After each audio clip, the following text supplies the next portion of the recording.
Болашақтың мамандығы. Келешектің әміршісі жасанды интеллект. Мен Бейсенбиев Ерсултан Алмасұлы. Алматы мемлекеттік жаңа технологиялар колледжінің студентімін. Мамандығым радиоэлектронды жабдықтарды пайдалану және қызмет көрсету, яғни электроникамен тікелей байланысты. Қазіргі таңда өз мамандығымды сұранысқа ие деп есептеймін, және алыс болашақта да ие болатынына сенемін. Себебі су, газ сияқты жарық көзі және тоқ тұрмыс тіршілікке өте қажет. Тоққа қатысты көптеген кәсіп ашуға болады. Мысалы, орталықтарды жарықпен қамтамасыз ету, немесе транспорттардың тоғымен айналысу секілді. Бірақ мен басқа кәсіп ашқым келеді. Ол жасанды интеллект. Жасанды интеллект дегеніміз адамның ойын, іс-әрекетін компьютерде бейнелейтін компьютерлік жүйе. Қазіргі таңда өзінің көрінісін ақылды үй немесе ақылды құрылғы ретінде тапқан. Осы бағытты өз мамандығыммен ұштастырып дамытқым келеді. Ал атауын future деп қоятын едім. Себебі future сөзін латын тілінен аударғанда болашақ дегенді білдіреді. Ал болашақ жасанды интеллектпен байланысты деп санаймын. Қазіргі таңның өзінде бұл бағыт көптеген өзекті мәселелердің шешілуіне үлес қосуда.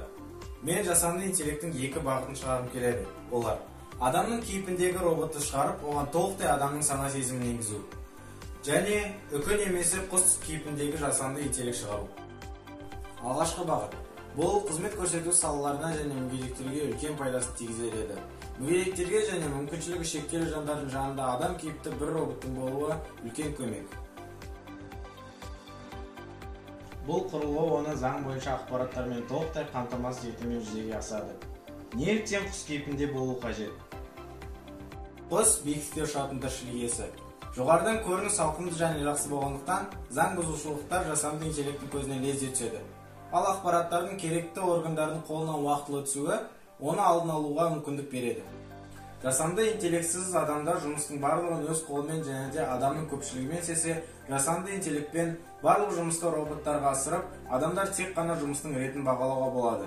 Айта кететін жай, роботтар адамдарға қарағанда әлде қайда белсенді жұмыс істейді. Мысалы, кәсіпті ашқан соң кәсіпті толықтай автоматтандыруға болады. Осы арқылы адамдардың кәсіпті тек қана басқарып жүруіне мүмкіндік ашылады. Басынан жасанды интеллект адамның істей алатын, тіпті істей алмайтын істерін үйреніп, адамның өмірін жеңілдету үшін арналған. Ең бастысы, бұл кәсіпке қызметкерлердің қызығушылықпен келуі міндетті. Бұл кәсіптің басқа кәсіптердің артықшылығы оның мүмкіндіктерінде.